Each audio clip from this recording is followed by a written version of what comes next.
This is LiveWell Talk on skilled nursing. I'm Dr. Dustin Arnold, Chief Medical Officer at Union Point Health, St. Luke, Cedar Rapids.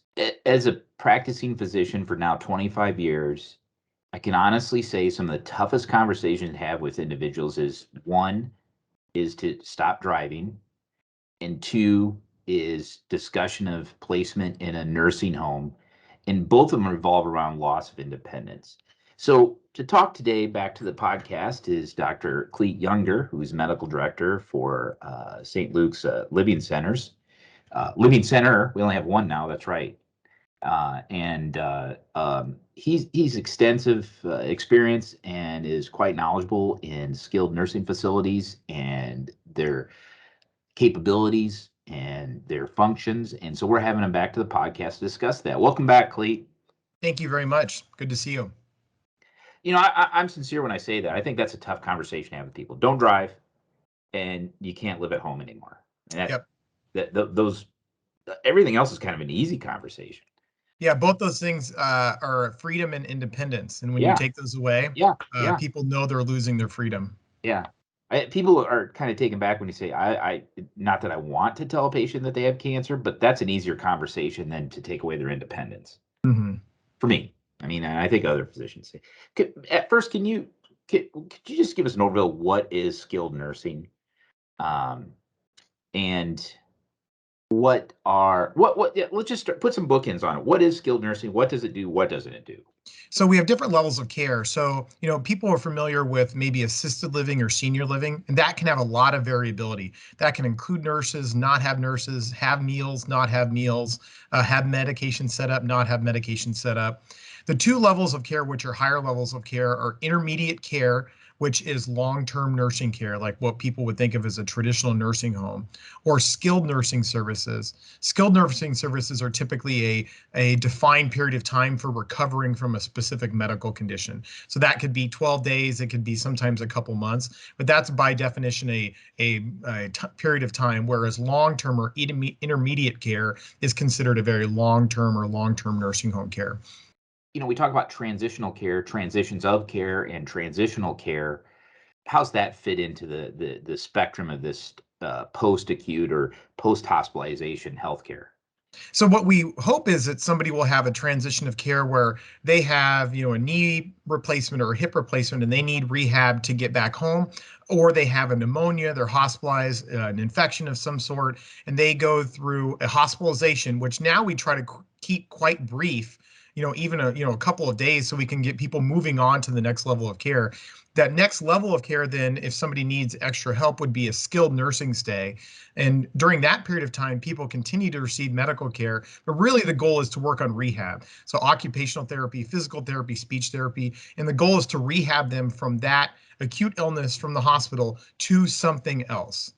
Now the challenge becomes is what is that something else afterwards? Are we getting people back to their home setting, or is that hospital event kind of a marker of dysfunction that now, even with a skilled stay, now we've identified somebody who is a danger in a home setting, or they have a medical problem that we didn't realize it's unstable, then now they're going to need to transition from a skilled nursing stay to assisted living, or they're going to have to move in with a family member, or in some cases, they're going to have to move to a nursing home long term. Okay.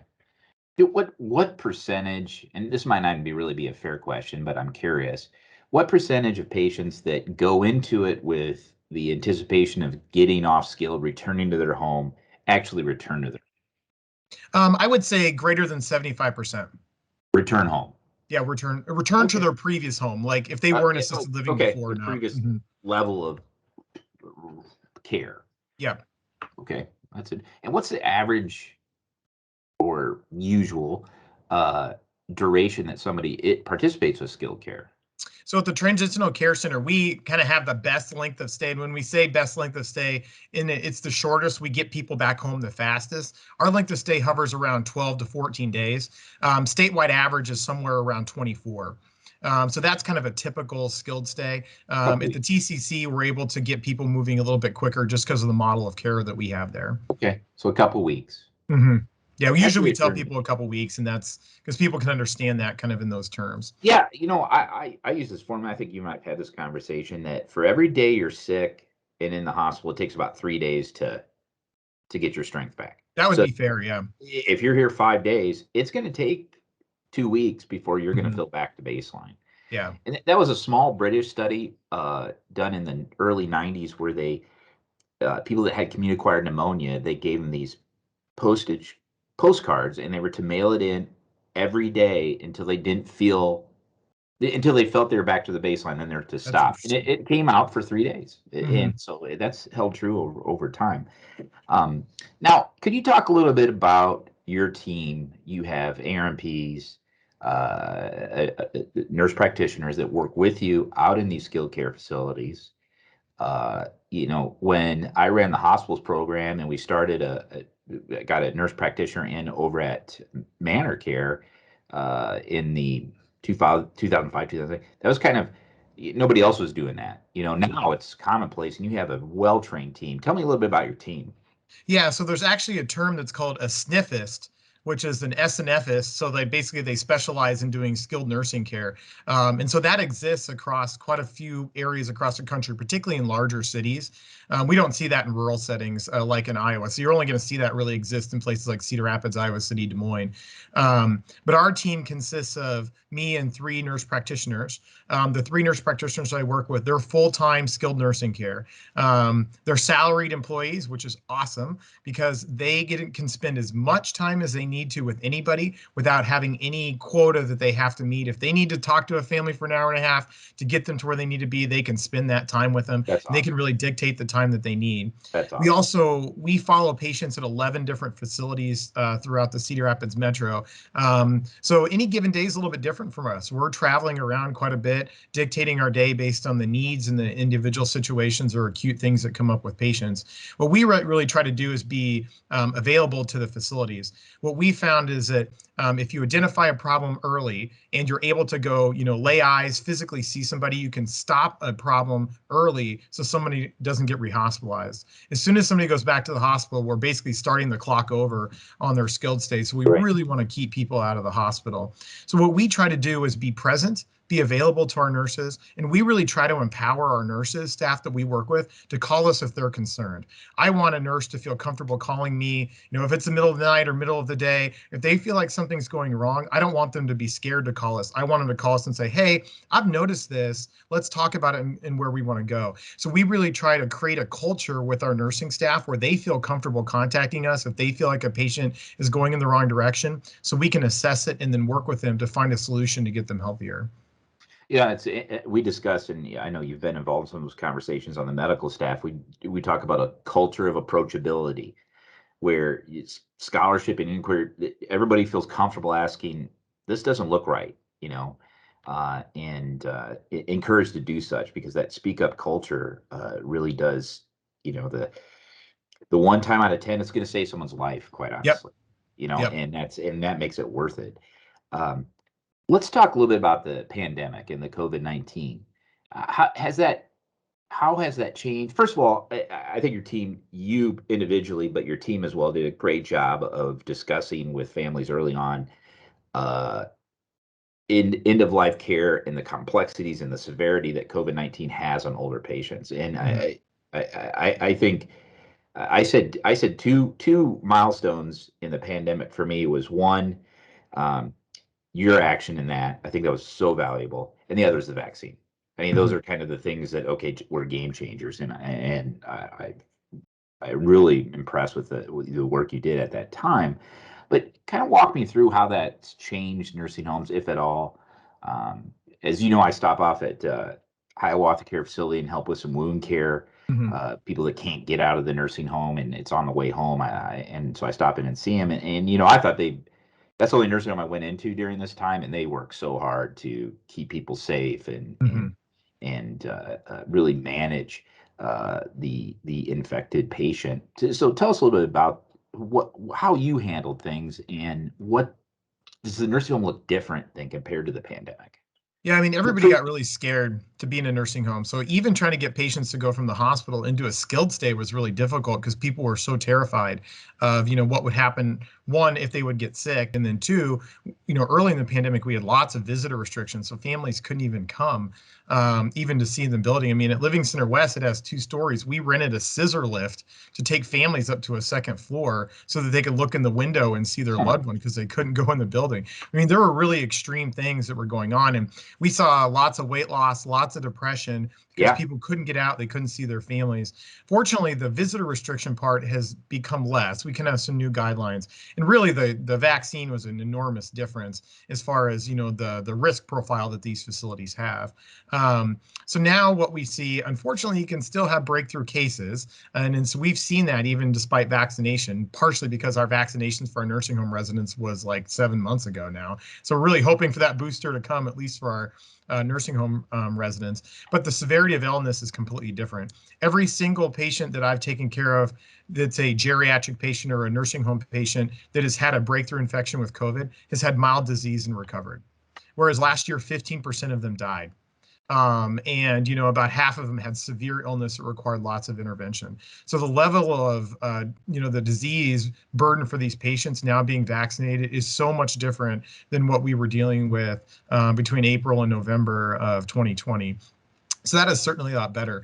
We actually, we saw lots of weight loss and depressive symptoms, which we're now kind of rebounding from.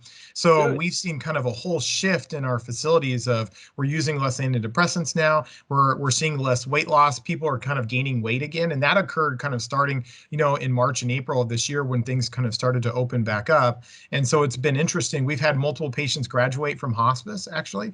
How into 2020 to 2021, they were failing, losing weight, and met hospice criteria. But then as things started to open up, more activities, communal dining with other residents, seeing their families, all of a sudden that spark was back, and we were able to graduate some people from hospice. So it's a lot different than it used to be. There's still a lot of trepidation for people wanting to come into nursing facilities, just because they're still so fearful of what the pandemic is. And there's a lot of misinformation about all things pandemic, but that includes like visitor restrictions and some of the things that happened in nursing homes during kind of the peak time when it was really challenging. And I think the nursing homes here in the metro, all of them were pretty innovative in trying to meet the needs of their patients and trying to have business as usual, if you will, Hmm. but still contain the pandemic. Where there's some other states they just shut down that, and so for 18 Hmm. months these people haven't had visitors, which is, I mean, solitary confinement is what they threaten people with in prison. If you don't behave and follow the rules, you're going to get solitary confinement, Yeah, and I mean that's the other concept to think about is in the United States, the average lifespan of somebody who enters a nursing home is about 18 months. So one of the things that we were really struggling with was, so if you go back to March of 2020, if you're a nursing home resident, even though people don't necessarily know that statistic, they know that statistic. Like human beings have instincts on that. They know right. when they go into a nursing home that that's a limited lifespan at that point. And back in this, in 2020, we had everything shut down. So you can imagine how demoralizing it was for a resident to think, I don't have that much longer to live, and this is the world that I'm living in that's all Yeah. locked up. That was really hard emotionally to see people going through that because everything they were thinking was logical, and how would a lot of people just gave up because they had no other choice. Yeah. Yeah, it was a dark time, quite honestly, and we learned a lot about ourselves, and I say we know what we do, we know how we do it. It's the why, and I think we all reaffirmed our why during this time. Uh, so just kind of take me through. Let's say I have a hip fracture. I'm Hmm. independent living. I break my hip. It's repaired. I'm in the hospital 3 days, let's say, and then I go to the transitional care. What's my next couple weeks look like? What's a day look like in a post hip fracture patient? So at the TCC, so we have a schedule that we print for every patient for every day, and it will include the times when they're working with physical therapy and occupational therapy, as well as meals. And then we have care conferences with patients and families at least weekly.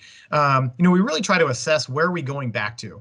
What sort of setting are we going back into? If it's an assisted living or a senior living, that's a place that's designed for somebody who has a mobility impairment to live there.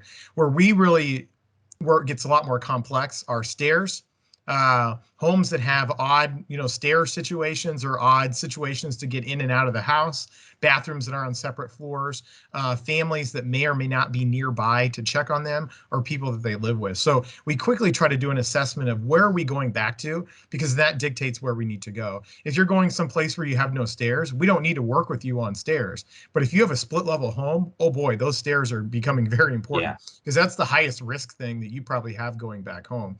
So we really try to assess what that risk situation is. Is it medication management? Is it stairs? Is it some other functional thing or family support? So setting goals early so that we can prepare for what is that patient's life going to look like once they get out of there. And we really try to work towards, let's try to mimic what your situation is going to be at home as we get to the end of the skilled stay, so we feel more comfortable about sending you back into that situation. And I'll often say to patients, what are you worried about going home? As we get to the end of their stay, what are you concerned about? Because my job is then to try to help you figure that out. And we need to work with our therapist to make that happen so we can get people home successfully. So let's take me, I had my hip fracture. I know that I can't have stairs at home. I know I need some rehabilitation, right?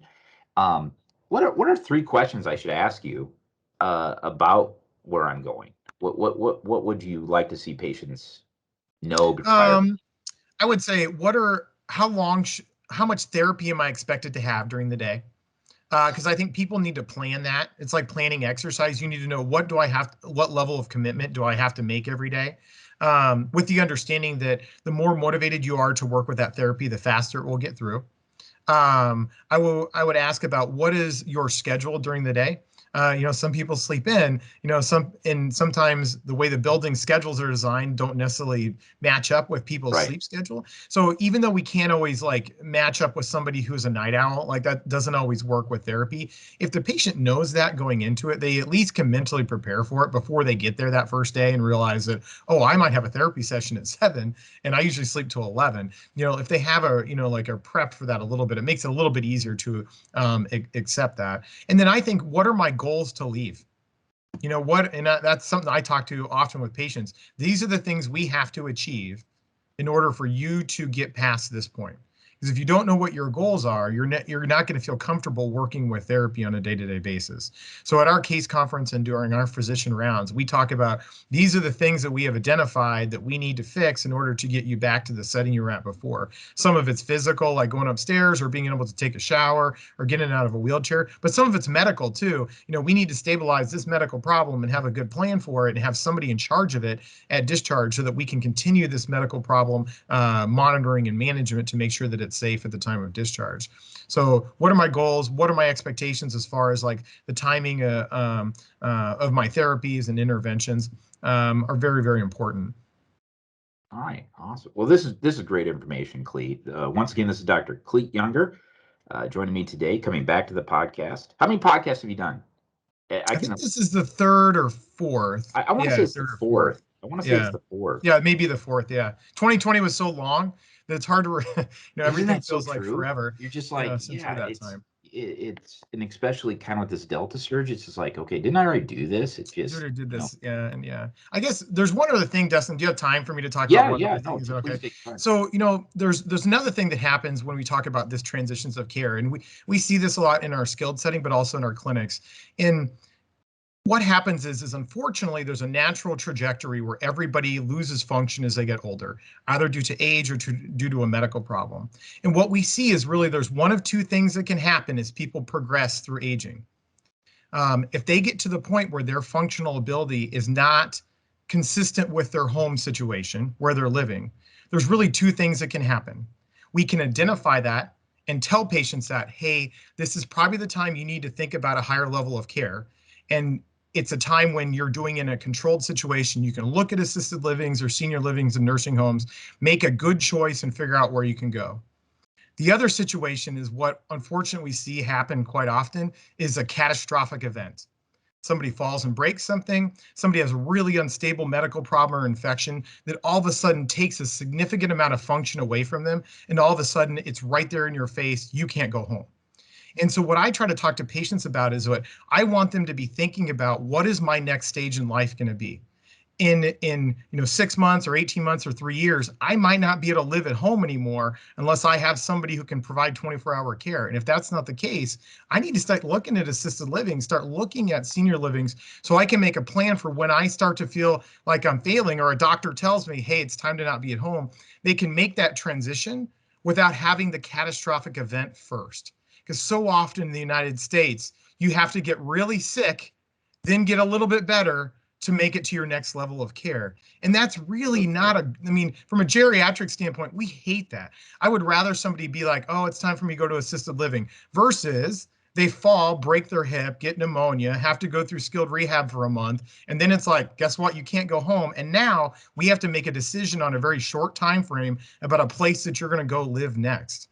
So we're really trying to avoid that catastrophic event and being honest with people about it's time to look at a higher level of care. And let's do it in a controlled setting before you have this terrible thing happen. You bring up a great observation, and I've always said that the patients that don't handle that well are the ones that are very, very active into their 70s, and I mean, they're still baling hay at 72, and then they break their hip at 73, and it's devastating for them. Where, I would say the couch potato at 50, when they turn 72, they're like, hey, I'm doing everything I did when I was 50. Yeah, you're watching TV, sitting around, and so they handle it a little bit better. But you're absolutely right. That is, particularly, I'm going to be a little biased, Midwest, and the work ethic, and people enjoy that. It's who they are. It's their dignity. And then all of a sudden, you're right. If they don't think about it, then you're not making that decision on your terms. You're making on whatever the catastrophe was. Yeah. Such wisdom from a young doctor. I like to see that. Thank you. Because I'm going to be old someday, or older. So this is Dr. Clete Younger. He's medical director and family physician with St. Luke's Living Center and family practice in the medical corridor. For more information on skilled nursing services provided at Unity Point Health, Cedar Rapids, call 319-366-8714. Thank you for listening to LiveWell Talk On. If you enjoyed this episode, don't forget to subscribe, and if you want to spread the word, please give us a 5-star review and tell your family, friends, neighbors, strangers about our podcast. We're available on Apple Podcasts, Spotify, Pandora, or wherever you get your podcast. Until next time, be well.